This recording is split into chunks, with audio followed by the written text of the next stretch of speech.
Salut tout le monde, c'est Ginji, on se retrouve pour un Ginji DA, ma rubrique sur le jeu de rôle. Et là, c'est un Ginji DA assez spécial puisqu'on a un invité dont j'ai souvent parlé. Donc c'est le joueur Jean, puisque bon ben je me suis dit ça serait bien que je fasse quelques vidéos avec lui, mais dans la conjoncture actuelle, hein, dans le cas où les gens refusent de dire le truc très clairement à YouTube, hey, faut pas le dire, faut pas le dire. Oui, à cause du coronavirus, oui, les gens sont assignés chez eux. Donc, on a essayé de bricoler un petit truc à partir d'OBS. Donc, normalement, il ne devrait pas y avoir de problème. Salut Jean. Bonjour tout le monde. Alors, Jean, c'est mon pseudo, mais mon vrai prénom, c'est Josué. Euh, pour me présenter vite fait, alors j'ai 25 ans et ça fait plusieurs années que je joue au JDR avec Gigi. Plus précisément, 5, 6 ans, si je dis pas de conneries. Et voilà, je suis là avec vous. Voilà. Bien, ben déjà, je pense que c'est quelque chose qui est très important pour la plupart des gens quand ils entendent parler de quelqu'un qui veulent faire qui veulent justement, qui découvrent quelqu'un qui fait du JDR en fait, c'est ils ont envie de poser cette fameuse question, c'est qu'est-ce que tu penses que le JDR t'a apporté? Et si tu penses que ça t'a apporté quelque chose. Alors, le JDR m'a apporté pas mal de choses. Déjà, la première, c'est que, comment dire, vu qu'on s'est rencontrés dans un contexte où on était déjà dans une école, du coup, je me suis fait de nouveaux amis. C'est la chose immédiate qui s'est passée. Ensuite, évidemment, quand on a joué, ben, les relations se sont améliorées et moi-même, euh, par rapport au jeu en lui-même, euh, il y a, comment dire, euh, j'ai su par rapport aux actions que je réalisais, en fait, j'avais plus conscience des actions que je réalisais par rapport aux conséquences qui tombaient. C'est-à-dire que quand je réalisais des actions, je prenais plus conscience enfin, après coup, évidemment, des conséquences de mes actions. Et après,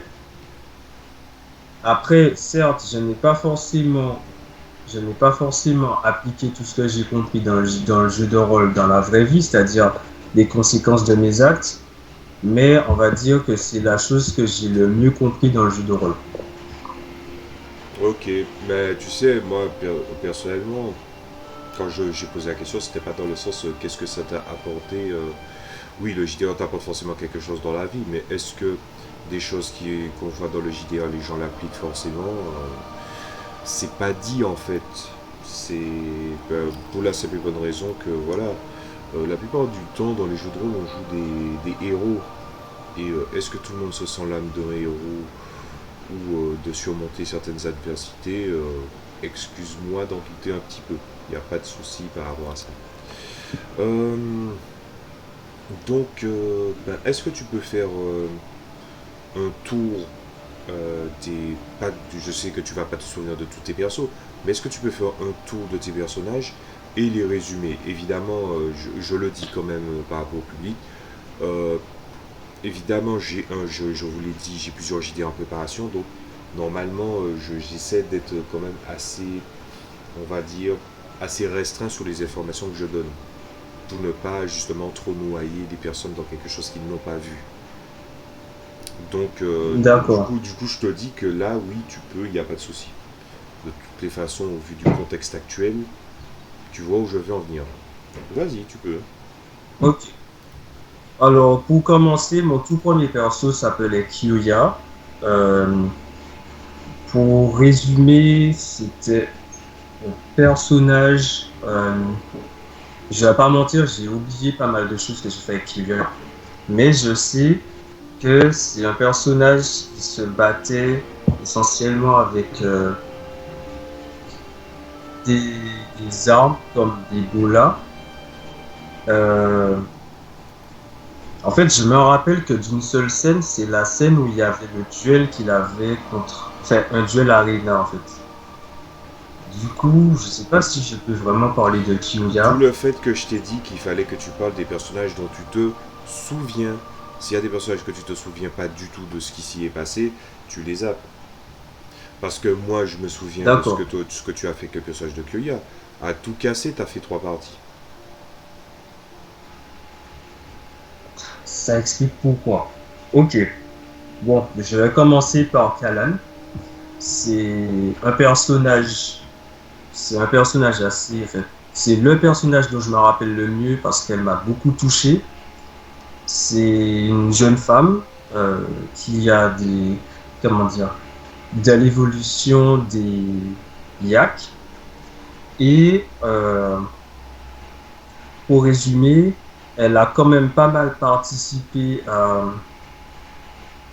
que ce soit des missions, que ce soit des aventures assez dangereuses. Et en fait, c'est difficile de résumer Kalan en quelques mots, mais c'était un personnage très polyvalent, que ce soit dans la magie, que ce soit par rapport au fait qu'elle avait des relations avec des personnalités importantes. Et aussi, elle a quand même pas mal euh, contribué euh, à une guilde qu'on avait construite ensemble. Voilà. Et je sais pas si je peux rentrer dans les détails vraiment, Bah, vu le truc, mais les explications que tu as données, c'est quand même assez évasif, hein. Ah, je sais pas si. En fait, je n'ai rien dit parce que je savais pas si tu te souvenais pas exactement des détails ou est-ce que je devais apporter des précisions moi-même. Donc, c'est toi qui vois, hein. d'accord. Euh, non, je me rappelle quand même, puisque, comment dire, en fait, Kalan, ce qui faisait, je trouve, ce qui faisait, je trouve, sa force, c'est le fait que c'était quand même un personnage qui prenait des décisions. Bon, pas toujours compris de tout le monde, mais elle était assez directe. Et quand il y avait, on va dire, quelque chose qui la dérangeait, elle agissait assez rapidement. Du coup, enfin, ça donnait quand même assez, enfin, ça donnait des, comment dire ça? Enfin, moi, personnellement, je l'ai quand même, j'ai quand même trouvé assez direct dans les actions que je lui faisais faire.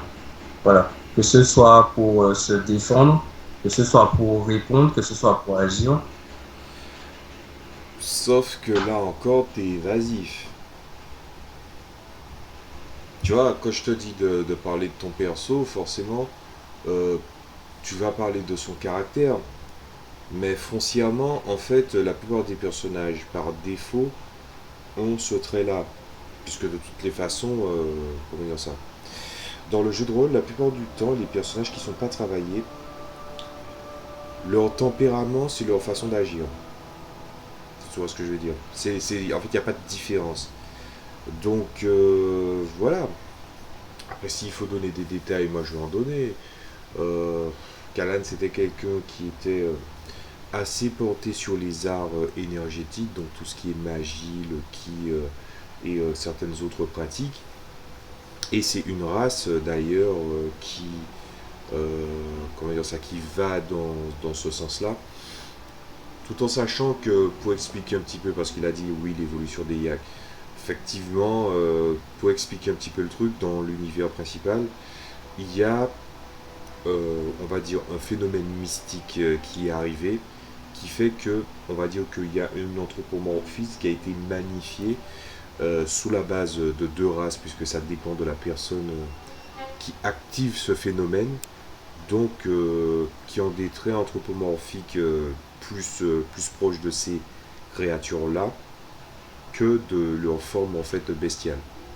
Donc pour expliquer un petit peu le truc, c'est pour vous expliquer un petit peu l'anthropomorphisme, il faut voir que la plupart du temps la physiologie, c'est majoritairement une physiologie qui fait beaucoup penser à des elfes ou à des humains, puisque la personne était entre les deux.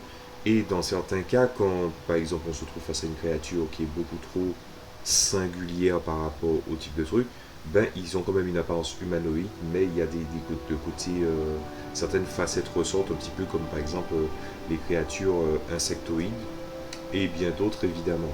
Et dans son cas à lui, s'il faut voir un truc, il faudrait voir, pour ceux qui connaissent League of Legends, c'est la référence que j'ai, ou World of Warcraft, il faut voir dans son cas à lui, soit quelque chose qui fait penser au Draenei, soit qui fait penser à Soraka de League of Legends.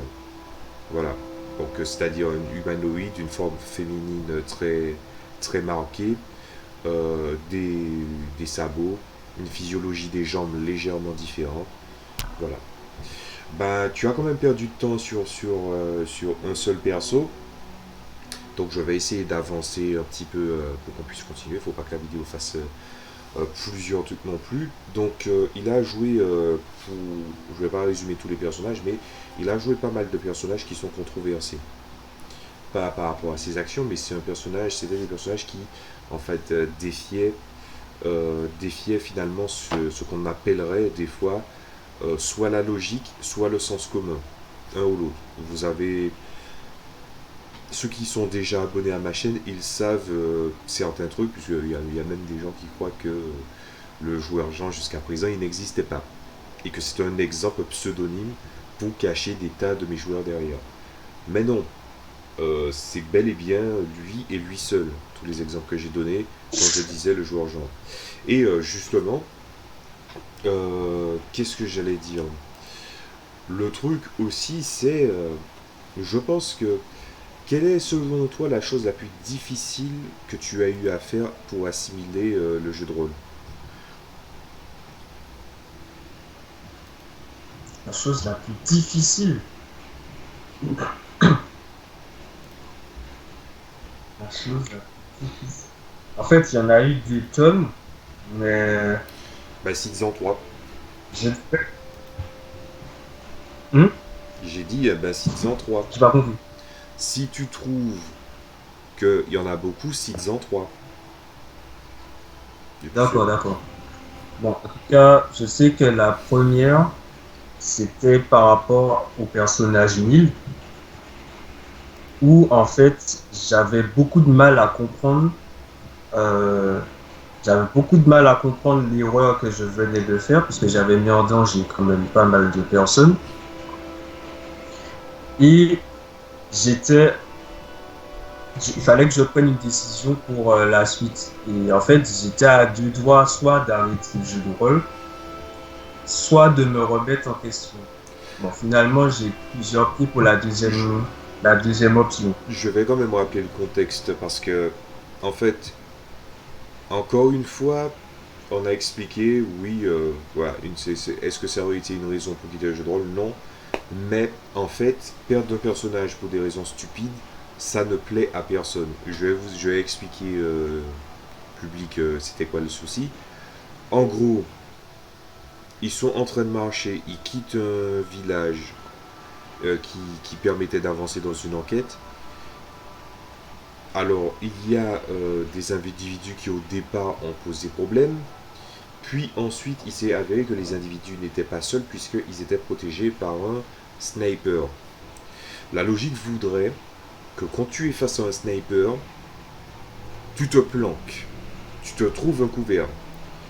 Sauf que Josué ici présent, ce qu'il a fait, c'est qu'il a essayé de voir d'où partait le tir. Non mais je sais que c'est débile. On sait que c'est débile, si vous voyez ce que je veux dire. C'est pour ça que je dis souvent, et j'ai entendu ça aussi sur Nengag, c'est quelqu'un qui disait le sens commun, c'est une bénédiction comme une malédiction. C'est une bénédiction pour ceux qui l'ont, c'est une malédiction pour ceux qui l'ont aussi, parce qu'il faut expliquer à ceux qui ne l'ont pas. Et voilà. Non, mais c'est vrai, hein. Et donc, du coup, oui, il y a pas un perso qui a été perdu, mais deux à ce moment-là. Pas parce qu'ils ont été abattus, mais parce que justement, son personnage a fait appel à des pouvoirs qu'il ne maîtrisait pas et d'une ampleur qu'il ne maîtrisait pas non plus. Voilà. On va pas rentrer dans les détails du JDR principal pour la simple et bonne raison que ça serait extrêmement complexe. Parce que si je dois expliquer un pouvoir, je dois expliquer pourquoi c'est comme ça, pas autrement. Donc, ben, Voilà. ça c'est un exemple. Est-ce que tu en as un autre? Alors, j'en ai deux autres. Le deuxième, c'est par rapport à mon personnage Sean. Franchement, je ne savais pas comment réagir par rapport aux sentiments qu'avait le personnage Shine. Si j'ai bien prononcé son prénom. Oui, tu sais, quand il y avait le triangle amoureux entre Sean, le personnage royal, et la fille. Et à un moment donné, il fallait que je réagisse par rapport à ça et que concrètement je prenne une décision. Puisqu'en fait, le roi était jaloux de Sean, car lui, il était Non intéressé mais en par fait, ce que elle. tu es en train de parler depuis tout à l'heure, là, je viens de me rendre compte, c'est que tu parles des difficultés de tes persos. C'est pas les difficultés de tes persos que je te demande, c'est tes difficultés de toi en tant que joueur, pas en tant que personnage. Oui, oui, oui, d'accord, mais en fait, là, mes difficultés en tant que joueur ont été visibles à ce moment-là, parce qu'en fait, je ne savais moi-même pas répondre, en fait. Ah ben monsieur, je suis désolé, mais tu connais désolé, mais forcément c'est une personne que je connais, donc forcément je vais parler d'une certaine façon avec tout le passé qu'il y a dessus et que je vais pas résumer, mais je pense que tu comprends bien. Je pense que tu comprends bien le fait que quand je te dis il y a des choses que tu dois apprendre seul dans la vie, ça veut dire ce que ça veut dire. Je ne vais jamais te donner de conseils là-dessus et je ne vais jamais te donner de pistes. Voilà. Et c'est ce que je t'avais dit à l'époque à ce moment-là. Après, pour expliquer un petit peu là où le problème il a été vraiment dangereux, enfin pas dangereux mais chiant, en tout cas pour les personnes qui étaient là en fait, euh, là où le truc était chiant pour tout le monde, c'est que en fait, c'était une des rares fois où en fait je fais des scénarios centrés sur les personnages. Je voudrais faire plus de scénarios centrés sur les personnages, mais les joueurs à chaque fois ont des réactions ou des comportements fortement décevants au moment des faits. Et ce fut son cas, mais pas tant à cause de ça, à cause on va dire de l'inaction, mais carrément à cause comment dire ça, à cause du manque d'investissement dans son propre scénario central. Voilà.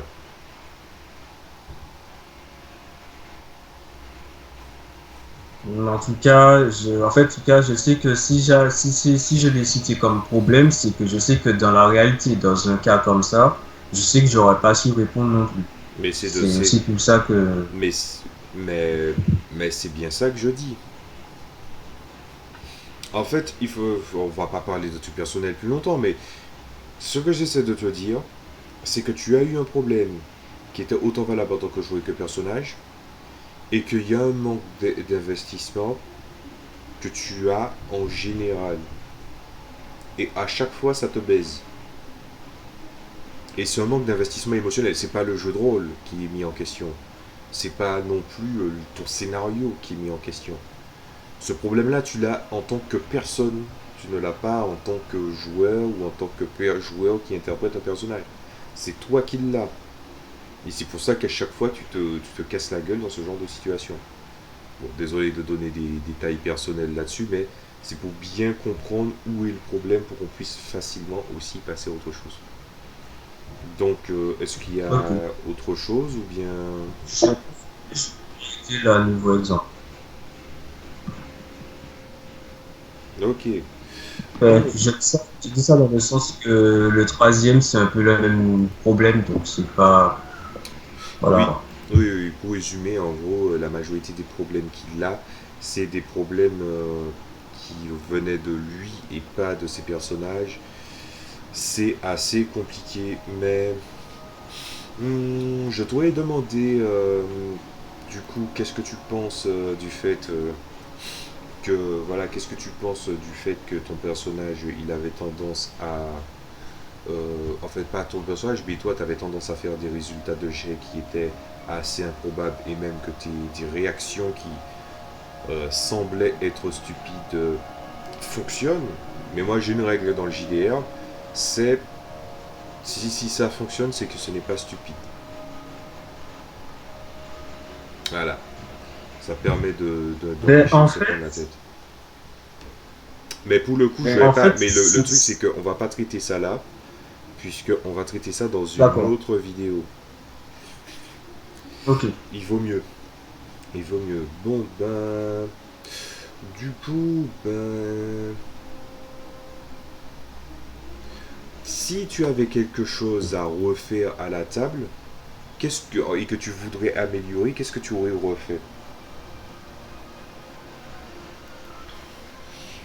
Qu'est-ce que je voudrais... Ben, en fait, je pense que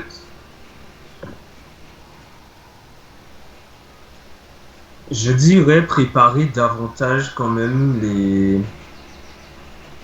les idées que j'ai par rapport à mon perso. Parce qu'en fait, à un moment donné, je te disais que je savais pas trop où aller. Et c'est quand j'ai revu mes fiches récemment que je me suis rendu compte que c'est pas tant, comment dire, c'était pas tant le fait de ne pas avoir d'idées qui bloquait, mais le fait de ne pas en chercher non plus, en fait. Donc, je dirais que c'est plus un investissement et le fait de ne pas essayer non plus de forcément chercher à vous montrer que j'ai compris certaines choses. Parce qu'à un moment donné, j'étais plus bloqué sur la vision que vous aviez eue de moi sur telle ou telle action et pas assez sur ce que moi, je voulais vraiment faire, tu vois. En fait, je disais ce que je voulais faire, mais je ne mettais pas en pratique. On va dire ça. Ce qui Donc, est finalement ouais, l'essentiel, en fait, si à chaque fois qu'il y a un truc négatif à dire, tu te rends compte que c'est le même problème. ouais, c'est ça. Non, mais je te dis ça parce que ça fait Parce que, 22 minutes qu'on est en train de parler. Si tu enlèves tes présentations, ben oui, tous les problèmes viennent de là, hein. Après, bon, ben, parce que sinon, ouais, personnellement, je préfère relativiser quant à cette question parce que, enfin, à la table, l'investissement dont tu parles, je veux dire, je dis pas qu'il n'y a pas des gens investis à la table, il y en a, hein. Il y en a pas mal. Mais à chaque fois, en fait, ils ont un investissement qui est, on va dire, variable. Pour expliquer un petit peu c'est quoi le problème. Le problème, c'est qu'ils sont investis dans leur personnage, mais avant, il y avait une composante qui faisait finalement. Et ça fait partie du système de jeu, ça fait partie de l'ADN du jeu. C'est qu'il y a un système où en fait finalement les personnages interagissent ensemble ou avec des PNJ et que en fait des relations finissent par s'approfondir. Encore une fois, je rappelle le JDR que je suis en train de préparer. À la base, c'est un univers de manga que je suis en train de travailler. Et le truc, c'est que effectivement, traiter les émotions, je pense que c'est un truc important plus que de l'exposition et la densité de l'univers. Et ce qui se passe, c'est que les joueurs sont investis, mais ils sont investis tout en ayant un regard extérieur sur l'univers. Pour expliquer un truc, alors c'est pas du tout une insulte ou une critique. En fait, c'est pas une critique négative au sens strict. C'est en fait les gars commencent à jouer au jeu comme s'ils jouaient à Donjons et Dragons. C'est-à-dire quel niveau j'ai, qu'est-ce que je explicite. vais obtenir. Bon, là on en parle parce on n'en a pas parlé en off. Je t'ai dit qu'il y avait des problèmes d'IV à la table parce qu'il n'y est plus en fait. Mais un des gros problèmes, c'est qu'ils jouent à la tablée comme s'ils jouaient à un Donjon et Dragon. C'est-à-dire, oui, je monte de niveau, je gagne des stats, je gagne des capacités, ah là là, c'est cool. Est-ce qu'ils sont investis dans le scénario? Oui, mais dans la mesure où, à la fin, peut-être, il y aura des points. Mais lorsqu'il s'agirait d'interagir avec l'univers ou l'environnement, on va dire que ça stagne. Donc, comment dire ça?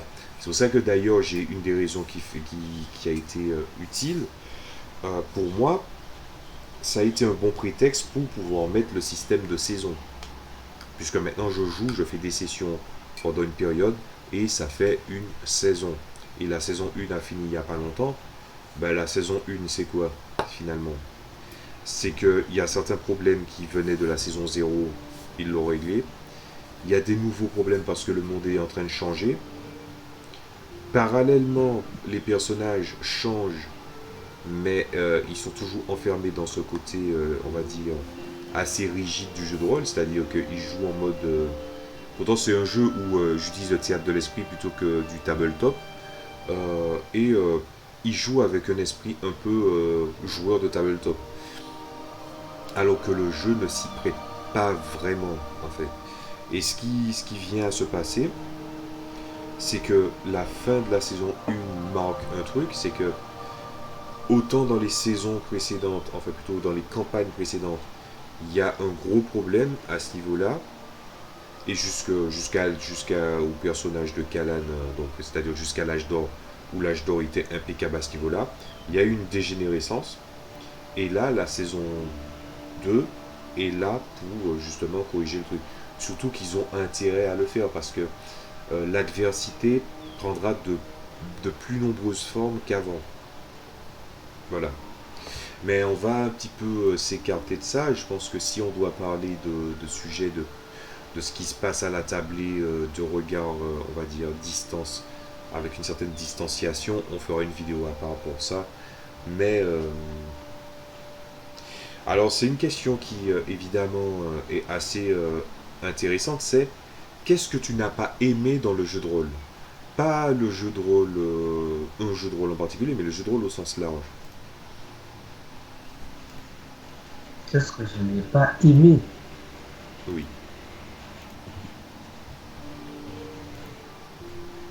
Hmm,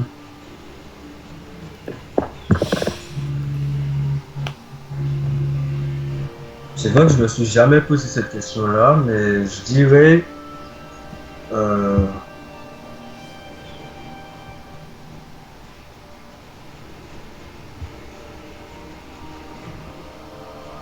le seul truc que je peux pas dire que j'ai pas aimé, mais on va dire que j'étais très mal à l'aise. C'était les moments où il fallait faire appel, enfin, où il y avait des scènes assez sensuelles et il fallait que j'interprète. Du coup, j'avais le sentiment de malaise.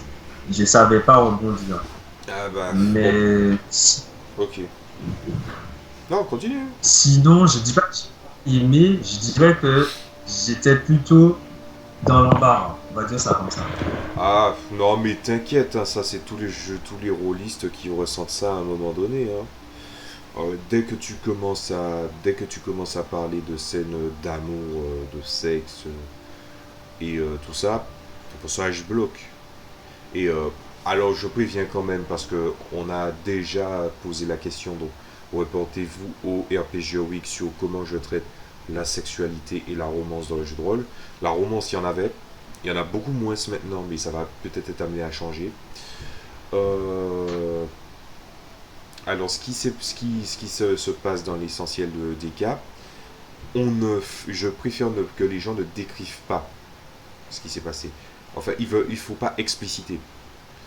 Parce que je pense que déjà, il y a un truc dont j'ai pas parlé par contre dans ce RPG 8 là, c'est que je pense qu'il y a un parallèle entre la prestation sexuelle et les gens, en fonction de leur genre ou de ce qu'ils sont, comment ils l'expriment, et si ils arrivent à bien l'exprimer, en gros, est-ce que sexuellement ils sont, on va dire, viables, et le parallèle entre est-ce que toi tu es capable de décrire une scène d'amour, et si tu le fais avec un certain malaise, et au-delà du malaise, est-ce que tu le fais avec un manque de panache?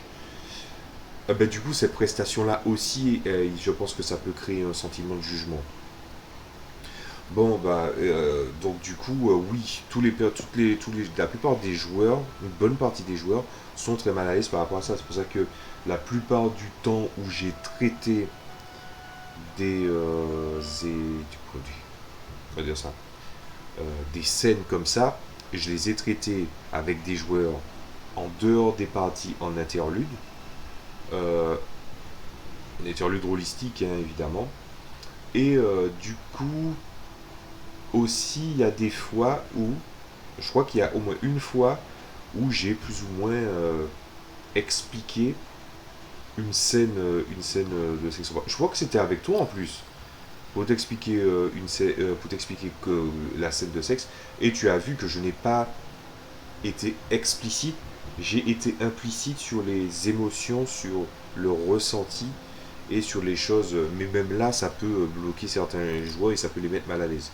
Donc, moi, j'ai pas de gêne par rapport à ça, mais c'est, on va dire, c'est tout l'essence du problème, hein, du jeu de rôle là-dessus, c'est que, en quelque part, c'est exposer une partie de son intimité.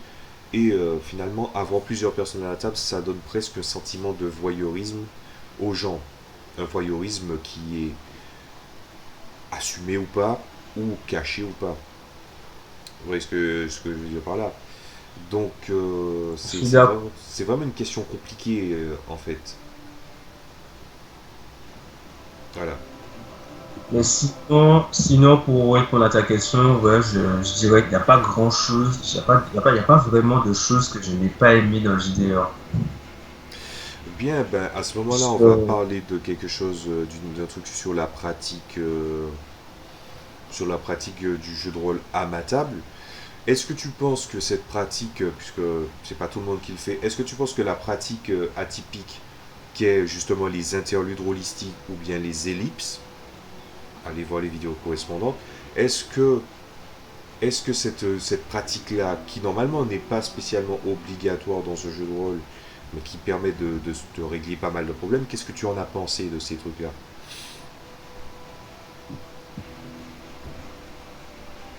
mais on va dire objectivement, j'ai trouvé que c'était très utile parce que c'était à ce moment-là qu'on pouvait vraiment développer nos personnages. Et si par exemple il y avait des choses qu'on n'avait pas réfléchi en amont, alors c'était l'occasion de réagir.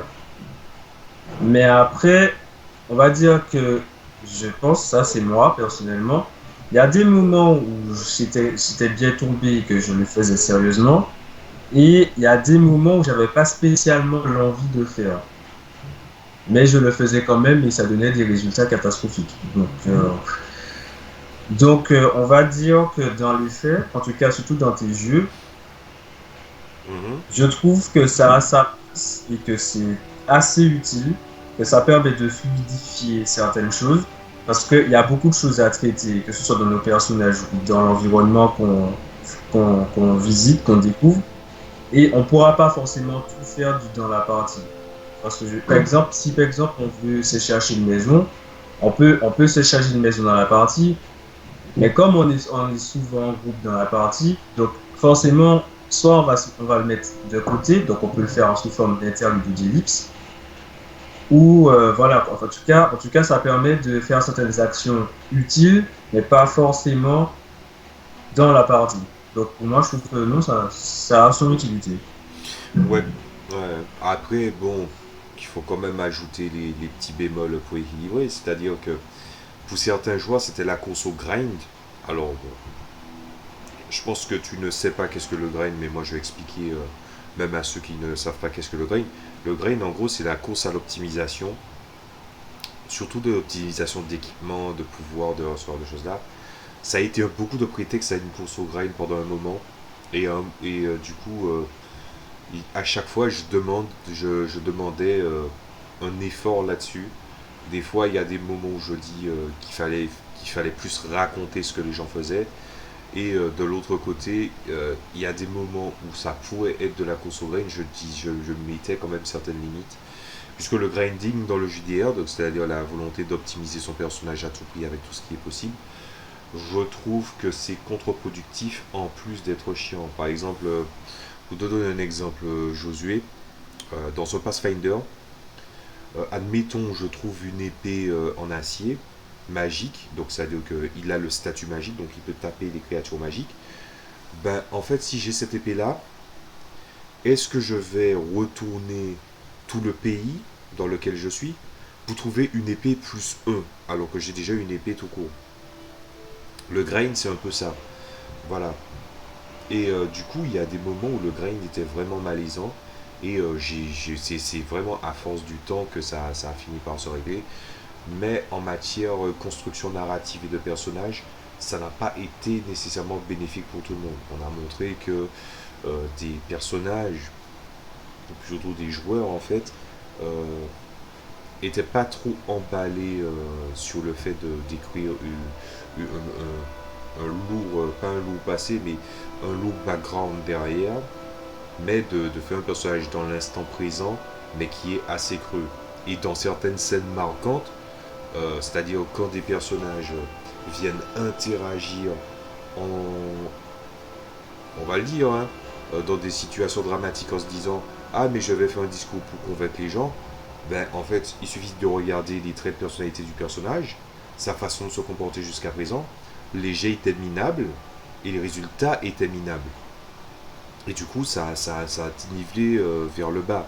Et c'était même à une époque avant où cette facette-là, elle était pas trop mise en avant. Ça a toujours existé dans le jeu.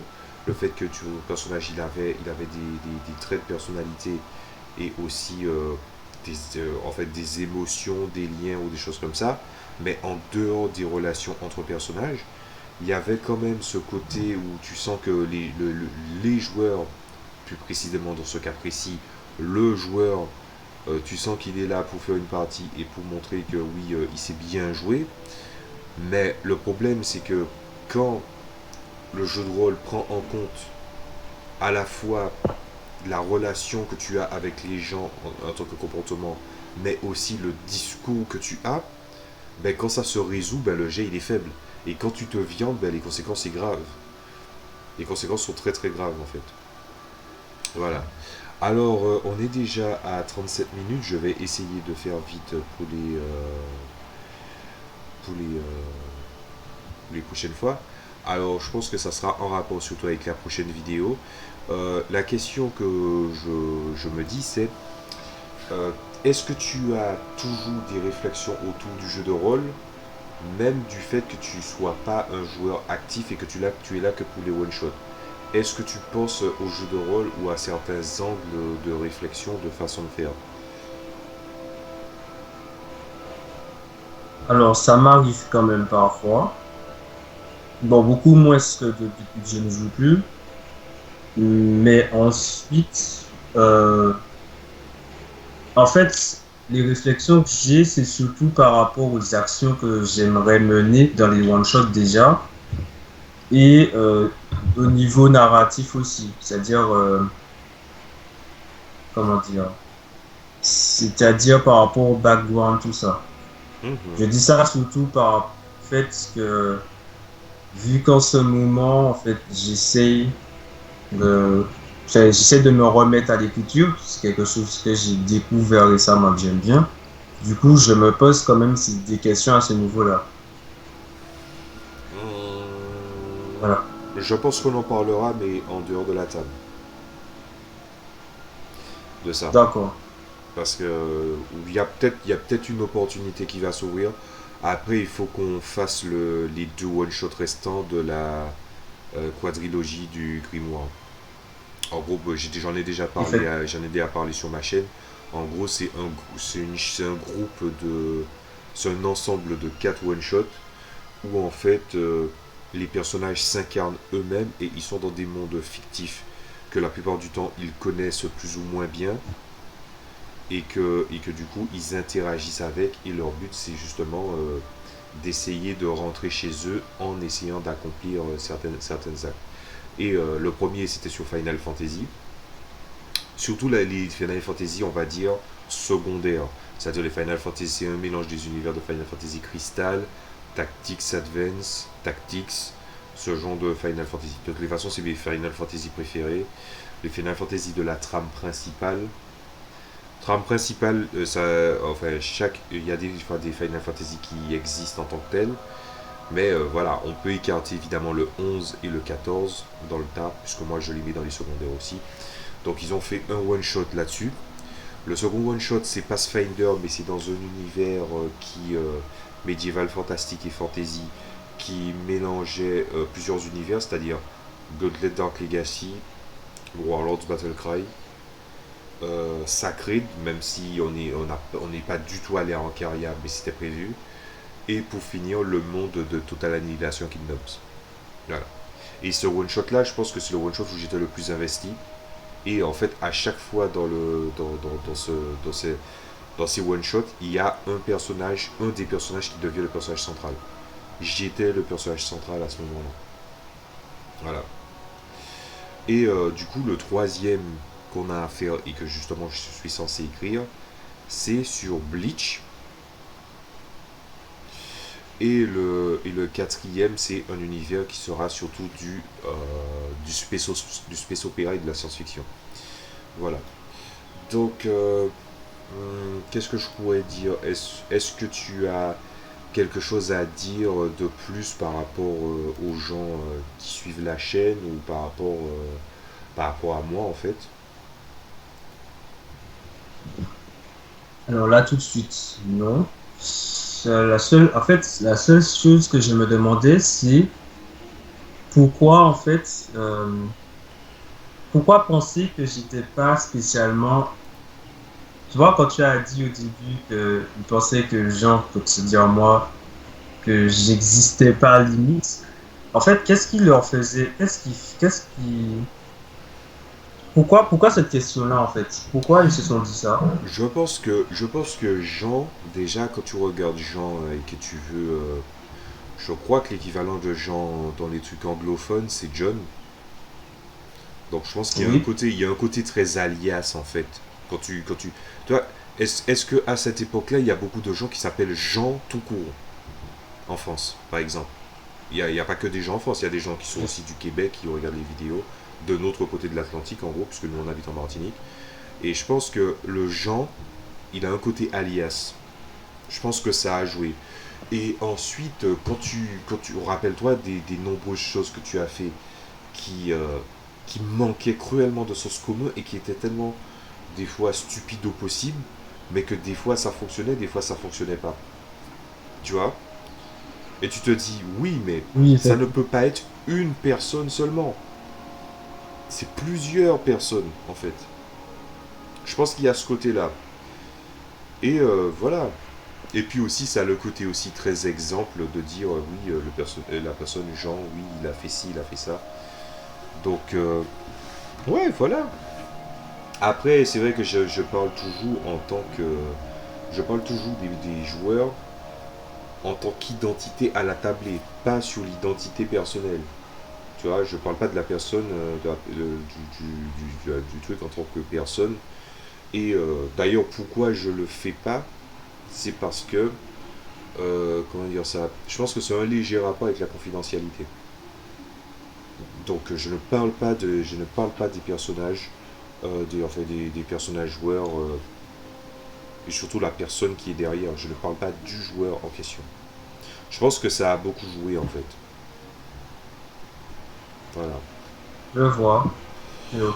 Bah écoute, C'était sur- c'est oui vas-y. ce qui m'intriguait, mais non, je dis c'était surtout ça qui m'intriguait. Bon, en tout cas, bah, pour être honnête, hein, en fait, Jean, c'est vraiment un de mes prénoms. C'est mon deuxième prénom. C'est pour ça que j'avais pensé à le prendre comme pseudo. Et je pense que effectivement, quand tu regardes bien, généralement, quand on veut donner des exemples, on utilise Jean, comme Jean-Kévin ou je sais pas quoi, tu vois. Donc, j'avoue que ça, plus les, tout ce que j'ai dû faire à la table, ça a dû renforcer cette idée-là. Ok. Ah oui, non mais voilà. Sinon, j'ai pas grand-chose à rajouter. En tout cas, pour Voilà. l'instant, Ok. Ben, bah, je te laisse le mot de la fin.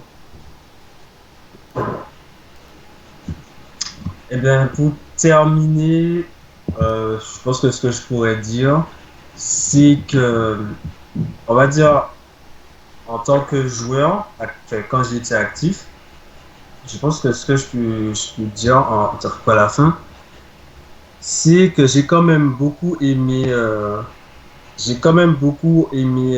enfin, le fait d'avoir découvert le jeu de rôle. Ça m'a quand même permis de découvrir pas mal d'univers, déjà le tien, Jinji, et de voir d'autres choses que ce que j'avais l'habitude de voir, parce que moi j'étais quand même assez centré sur mes centres d'intérêt au début, donc c'est-à-dire que le dessin, enfin, que les choses que j'aimais en fait, et je suis quand même assez content d'avoir pu découvrir le jeu de rôle. En tout cas, c'était tardif, mais voilà, je dirais que c'est... Ah non, mais c'est pas tardif. Bon, par contre, si on doit faire une extension de temps, je vais expliquer un truc. Désolé de te dire ça, hein, mais le jeu de rôle, la découverte du jeu de rôle, c'est pas tardif. Je vais t'expliquer un truc.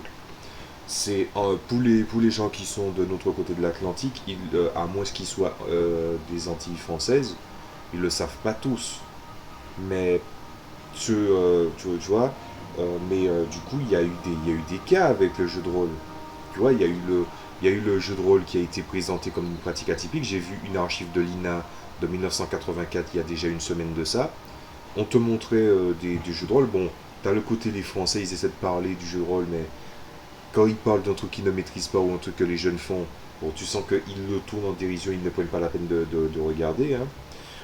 Voilà, donc les Français ont ce côté très très con, on va le dire, en tant qu'identité sociétale, j'entends, hein. Pas individuellement parlant. T'inquiète, Quoique ça a quand même un petit lien, hein, n'est-ce pas?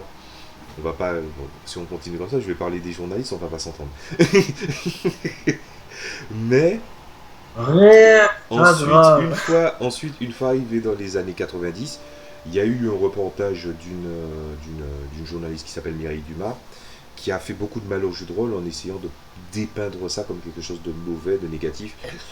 Et du coup, ça a fait un gros coup d'arrêt au jeu de rôle, tandis qu'aux États-Unis, il y a eu des cas comme ça, mais c'est le même genre de cas. Si tu sais, est-ce que le jeu vidéo rend violent? Et en fait, on se rend compte qu'il n'y a jamais de réponses qui sont données en reportage, parce que les gens, ils ont besoin d'une critique. Avant, c'était le jeu de rôle, encore avant, c'était le cinéma, encore avant, c'était les romans, encore avant, c'était le théâtre. Tu vois un petit peu ce que je veux dire? Les gens essaient toujours de trouver des boucs émissaires, mais les boucs émissaires, ils ne sont là que pendant un moment. Sauf que, véritablement, le jeu de rôle, étant donné qu'il y a une atmosphère intimiste où finalement les personnages doivent rester autour d'une table, discuter ensemble, et du coup, quand tu arrives en dehors du contexte, ou voire même quand tu vois un petit peu les jeux que tu veux jouer, parce qu'il y a des jeux qui sont vraiment, on va dire, qui des fois te permettent de questionner la moralité, ce genre de choses-là, mais pas mal de médias le font aussi. Les gens n'ont pas eu besoin du jeu de rôle ou du jeu vidéo pour s'étriper. Et ce qui s'est passé, c'est que le jeu de rôle a eu un mauvais coup dans l'aile, le jeu de rôle a été défoncé, les gens, ils ont arrêté la pratique parce que, entre finalement passer à autre chose et tout simplement le faire en douce, certains sont passés à autre chose, mais certains reviennent. Les années 2000, ça s'est plus ou moins passé un petit peu dans l'ombre, sauf pour les grands classiques comme les Donjons et Dragons, les Cthulhu, les trucs comme ça. Puis après, à partir de 2008, si je ne me trompe pas, il y a eu un mieux, et là on est en 2020, le jeu de rôle est considéré de nouveau comme un jeu de société. Attention, je suis pas le plus habilité à parler de ça, je suis sûr qu'il en parle mieux que moi. Voilà. Mais c'était pour t'expliquer un petit peu le délire. Tu n'as pas découvert tardivement le jeu de rôle. Le jeu de rôle est resté en sous-marin pendant un moment parce qu'il y a des connards qui ont dépeint ça comme un truc de mauvais, quoi. Voilà. D'accord. En fait, c'est comme les religieux qui disaient à un moment donné que les mangas c'était diabolique, quoi. Ok, je vois le dire.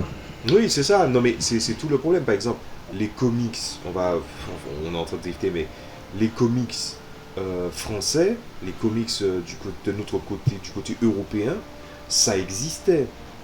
En plus des comics américains, ça existait. Des super-héros de comics européens. Sauf que dans les années 40, ce genre de trucs-là, il y a des mecs qui ont dit il faut protéger nos enfants et notre nouvelle génération. on était dans une période d'après-guerre un peu tendue, les comics et surtout les jeux, pas les jeux de société, je dis de la merde, les comics européens de super-héros sont tombés dans l'oubli parce que des gens ont dit oui, c'est le mal. C'est-à-dire que la France a déjà réussi à niquer quelque chose. Tu vois? Alors c'est pas dans mon intention de Je, relancer, je mais pense, en tant qu'artiste, voir une porte se fermer, alors que la France c'était quand même, on l'appelle quand même le phare de l'art dans le monde, plus ou moins. Tu vois, tu sens l'ironie. Il y a ouais, des Français qui c'est ont vrai. l'esprit, il y a les aspects, il y a les Français qui ont l'esprit cruellement étroit au nom d'une morale qui est foncièrement mal placée. Je pense qu'on va pas continuer plus loin que ça parce que autrement on va commencer à parler de certains trucs comme d'habitude et ça va être assez long, on va dire. Donc moi ce que je vais vous dire c'est que je vous dis à la prochaine fois, n'hésitez pas à donner votre appréciation et aussi à dire dans les commentaires si par exemple vous avez des questions par rapport à lui. Et puis du coup à un moment je vais essayer de bricoler un truc avec ça. N'hésitez pas à partager la vidéo si ça vous intéresse. Et surtout, n'oubliez pas de vous abonner si vous êtes intéressé par mon contenu. Donc, je suis Aldor à Ginji. Ginji, pour faire plus simple, je parle essentiellement de jeux de rôle, mais je parlerai à un moment de fiction et je fais aussi pas mal d'autres trucs. Et du coup, je vous dis à la prochaine fois. Salut à tous. Au revoir.